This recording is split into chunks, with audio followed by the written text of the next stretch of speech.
অনিরুদ্র বাড়ি থেকে বের হয়ে যাওয়ার পর তার মা বাণীকে নিয়ে এবার একটা মন্দিরে আশ্রয় নিলে সেখানে ঘটে একটা বিপত্তি। হ্যাঁ বন্ধুরা, এমনটা হতে চলেছে আজকের পর্বে। বিস্তারিত জানতে ভিডিওটিতে লাইক দিয়ে চ্যানেলটিকে সাবস্ক্রাইব করে পুরো ভিডিওটি তোমরা দেখতে থাকো।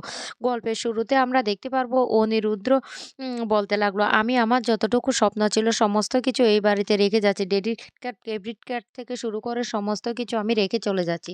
যদি ইচ্ছে হয় তাহলে চেক করে দেখতে পারো। এই কথা বলার সাথে, সাথে মৌলি তখন সেখান থেকে রেগে চলে যায়। তারপরে বলতে লাগলো, মা আর এক মুহূর্ত আমরা এই বাড়িতে থাকবো না। চলো আমরা এখান থেকে বেরিয়ে যাবো। এই বলে সবাই যখন বেরিয়ে যেতে লাগে তখন ই প্রিন্সেস বলতে লাগলো, বাবা আমরা কি গাড়ি করে যাব না? তখন বলতে লাগলো, না মাম, আমরা গাড়ি করে যাব না। আমরা যেখানে যাচ্ছি না সেখানে আমরা হেঁটেই যাব। মাম্মাম তখন বলতে লাগলো, ঠিক আছে। এদিকে স্বাতী বাড়িটার দিকে তাকিয়ে কান্না করতে থাকে আর বলতে লাগলো, সেই বিয়ের পর থেকেই কিন্তু আমি এই বাড়িতে আছি। আর এই বাড়িতে আমার অনেক স্মৃতি জড়িয়ে আছে। এই কথা বলার সাথে, সাথে তখন উম অনিরুদ্র বলতে লাগলো, মা তোমার সমস্ত স্মৃতি তুমি মুছে ফেলো। তখন এই কথা বললেই স্বাতী বলতে লাগলো, হ্যাঁ, আজ থেকে আমি আমার পুরনো যত স্মৃতি আছে সমস্ত স্মৃতিগুলি মুছে ফেলবো। আমি আর এই পুরনো স্মৃতিগুলি বয়ে বেড়াবো না। এদিকে বানিও ওই বাড়িটার দিকে তাকিয়ে কান্না করতে থাকে। আর বানি তখন বলতে লাগলো, আমি আজকে এই বাড়িটার সামনে দাঁড়িয়ে কথা দিচ্ছি। এই বাড়িটা থেকে আমি বড় বাড়ি বানিয়ে দেখিয়ে দেব। আর আজকে যে অপমানটা ওরা আমার মা এবং মিস্টার সেনকে করেছে সেটার না বদলা আমি নেব। এই কথাগুলি সে মনে, মনে ভাবতে থাকে। আর সাথী তখন খুব কান্না করতে থাকে। এদিকে ওরা এই বাড়ি ছেড়ে চলে যাচ্ছে দেখে সেখানে পিছনে চলে আসে পিনাকি আর মৌলি। পিনাকি তখন বলতে লাগলো, "এ কাজটা না একদম ভালো হচ্ছে না।" মৌলি তখন বলতে লাগলো, "আমিও তো বলছি এই কাজটা একদম ভালো হচ্ছে না। অনিরুদ্র বাড়ি ছেড়ে চলে যাচ্ছে। আমারও না কষ্ট হচ্ছে।"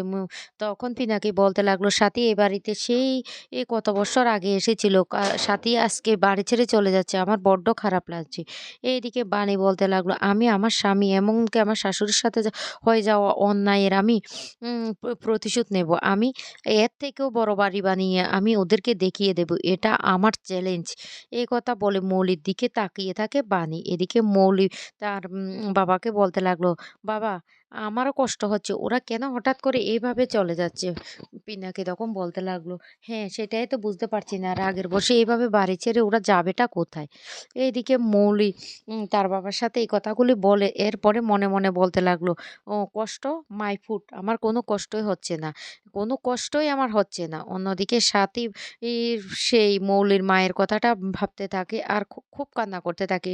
মৌলির মায়ের সাথে সাথীর কাটানো প্রত্যেকটা মুহূর্তের সাথে মনে করতে থাকে। অনিরুদ্ধ তখন বলতে লাগলো, "মা, মা তুমি কষ্ট পেও না। তুমি পুরনো স্মৃতিগুলো যতক্ষণ না মুছতে পারবে ততক্ষণ পর্যন্ত কিন্তু আমরা সামনের দিকে এগিয়ে যেতে পারব না।" সাথী তখন বলতে লাগলো, "ঠিক আছে অনিরুদ্ধ চল। এখানে আর এক মুহূর্ত থাকবো না। চল আমরা এখান থেকে চলে যাই।" এরপরে ওরা যখন চলে যেতে থাকে তখন মৈনাক দূর থেকে দাঁড়িয়ে বলতে লাগলো, "ওরা ওরা এভাবে চলে যাবে আমি কোনোদিন স্বপ্নেও ভাবিনি।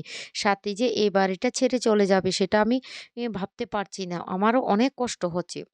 মাম্মাম তখন তার বাবাকে বলতে লাগলো, "বাবা আমরা যাবো কোথায়?" তখনই বলতে লাগলো, "প্রিন্সেস আমরা একটা জায়গায় যাবো সারপ্রাইজ। তুমি এলে ওখানে দেখতে পারবে।" এই কথা বললে তখন প্রিন্সেসও খুব খুশি হয়ে যায়। এদিকে মৌলি মনে, মনে বলতে লাগলো, "বানিকে তো এ বাড়ি থেকে বের করে দিয়েছি। খুব, খুব আনন্দ লাগছে আমার। আমার একটুকুও কষ্ট হচ্ছে না। কিন্তু কি করব আমি তো সেটা বুঝতে দেব না। আসলে যে এ বাড়িটার উত্তরাধিকারী বানি সেটা তো কিছুতে বুঝতে দেওয়া যাবে না। তাই তো আগে থেকে বাণীকে এ বাড়ি থেকে বের করে দিয়েছি। এবার অনিরুদ্রকে আমার হাতের মুঠোয় আনতে হবে। তারপর যা করার করব। কিন্তু অন্যদিকে দেখা যায় পিনাকি খুব কষ্ট পেতে থাকে। পিনাকির সাথে তখন অ মৌলি এমন অভিনয় করতে থাকে পিনাকি নিজেও জানে না যে মৌলি কত বড় চক্রান্তটা করেছে। মৌলি তখন মনে, মনে বলতে লাগলো, "আমি এবার অনিরুদ্রকে চাই। অনিরুদ্রকে আমি আমার হাতের কবজায় নিয়ে আসবই।" অন্যদিকে দেখা যায় বানিরা রাস্তায় হাঁটতে থাকে। অনেক দূর যাওয়ার পর সাথী তখন বলতে লাগলো, "এই অনিরুদ্র তুই কোথায় যাবি? কিছু ভেবেছিস? কিছু ভেবে দেখেছিস?" অনিরুদ্র তখন বলতে লাগলো, "না মা, কোথাও যাবো সেটা এখনো কিছুই ভাবিনি।" এদিকে সে বানির পুরনো স্মৃতিগুলি বানিরও মনে পড়তে থাকে। বানিও তখন চোখের জল ফেলতে থাকে আর অনেক কষ্ট পেতে থাকে ওই বাড়িটার জন্য। বানি তখন বলতে লাগলো, "আমি ছাড়বো না। আমি অলিদিকে কিছুতেই ছাড়বো না। ও আমার সাথে যে অন্যায়টা করেছে সেটার সেটার কোনোদিন ক্ষমা হতে করতে পারবো না আমি ওকে। ও আমার সাথে অনেক বড় অ অন্যায় করেছে।" এ কথাগুলি সে ভাবতে থাকে বানি। আর এদিকে মৌলি বানির দিকে তাকিয়ে বলতে লাগলো, "তোকে তো বাড়ি থেকে বের করে দিয়েছি।"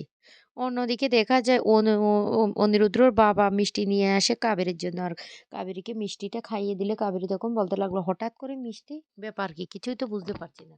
তখনই কাবেরী বলতে লাগলো কথা শুনে অনিরুদ্ধর বাবা বলতে লাগলো, "মিষ্টি কেন নিয়ে এসেছে বুঝতে পারছো না?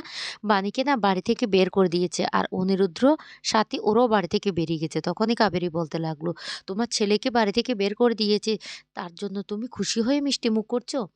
তখন এই কথা বলার সাথে, সাথে অনিরুদ্ধর বাবা তখন বলতে লাগলো, "সাথী আর অনিরুদ্ধ যতক্ষণ না বুঝতে পারবে বাণী ওদের কত বড় ক্ষতি করছে, ততক্ষণ না ওদের এইভাবে শাস্তি পাওয়াই দরকার। বাণীকে তো এই বাড়ি থেকে বের করে দিয়েছে, আমি খুব খুশি হয়েছি। আর আমার মেয়েটাও আমার বাড়িতে চলে আসলে আমি আরো খুশি হব। কারণ ওই অন্তরাকেও না ফুসলিয়ে ফাসলিয়ে বিয়েটা দিয়েছে ওই বাণী। তাই বাণীকে না আমি কিছুতেই ক্ষমা করব না।" তখনই কাবেরী রেগে যায়। রেগে গিয়ে বলতে লাগলো, "শোনো, আমি সাথী নই, আমি কাবেরী। আমার মেয়ে স্বামীর সাথে খুব সুখে সংসার করছে। আমার মেয়ে যদি কোনো কিছু ক্ষতি করার চেষ্টা করো তাহলে কিন্তু আমি তোমাকে ছেড়ে কথা বলব না। আমি তোমাকে এটা লাস্ট ওয়ার্নিং দিলাম।" এ বলে কাবেরী সেখান থেকে চলে গেলে অনিরুদ্ধর বাবা তখন বলতে লাগলো, "আমার কি ছেলে মেয়েদের জন্য কষ্ট হয় না? কিন্তু আমি চাই আমার ছেলে মেয়েরা যেন খুব ভালোভাবে থাকতে পারে।" এদিকে রাস্তা দিয়ে গিয়ে কত কিছু দূর যাওয়ার পর আর হাঁটতে পারছে না প্রিন্সেস। প্রিন্সেস তখন বলতে লাগলো, "বাবা, আমরা আর কত দূর হাঁটবো?" তখনই বলতে লাগলো, "মা আরেকটু।" এদিকে সাথী তখন বলতে লাগলো, "কোথায় যাবি রে অনিরুদ্ধ?" অনিরুদ্ধ তখন বলতে লাগলো, "আপাতত মা আমরা একটা হোটেলে যাবো। আমার যে টাকাগুলি আছে সেই টাকাগুলি দিয়ে আপাতত কটা দিন আমরা হোটেলে থাকবো। তারপর এর মধ্যে কিছু একটা ব্যবস্থা করতে হবে।" এই কথা শোনার সাথে, সাথে তখনই বানি বলতে লাগলো, "ভালোই হয়েছে। তাহলে আমরা একটা মাথা গোঁজার জায়গা তো পেয়ে গেছি অন্ততপক্ষে চলো তাহলে আমরা সেখানে যাই। তারপর না হয় আমরা কি করব সেটা ভেবে দেখব।" সাথী তখন বলতে লাগলো, "ঠিক আছে, ঠিক আছে অনিরুদ্ধ চল তাহলে।" বানি তখন বলতে লাগলো, সবটা হয়েছে আমার জন্য।" এদিকে প্রিন্সেস আর হাঁটতে পারছে না। তখনই সে অনিরুদ্ধ বলতে লাগলো, "মাম্মা আসো, বাবার কোলে আসো। তুমি না আর হাঁটতে পারছো না। তোমার পায়ে বড্ড ব্যথা হচ্ছে?" তখন প্রিন্সেস বলতে লাগলো, "হ্যাঁ, আমার পায়ে বড্ড ব্যথা হচ্ছে। আমি না আর হাঁটতে পারছি না।" তখন অনিরুদ্ধ প্রিন্সেসকে কোলে তুলে নিয়ে রাস্তা দিয়ে চলতে থাকে। সাথী তখন বলতে লাগলো, "বাবা, কাছে কোথাও একটা হোটেল দেখ না। আর পাচ্ছি না। আর কতক্ষণ এভাবে আমরা রাস্তায় হন্যে হয়ে ঘুরে বেড়াবো?"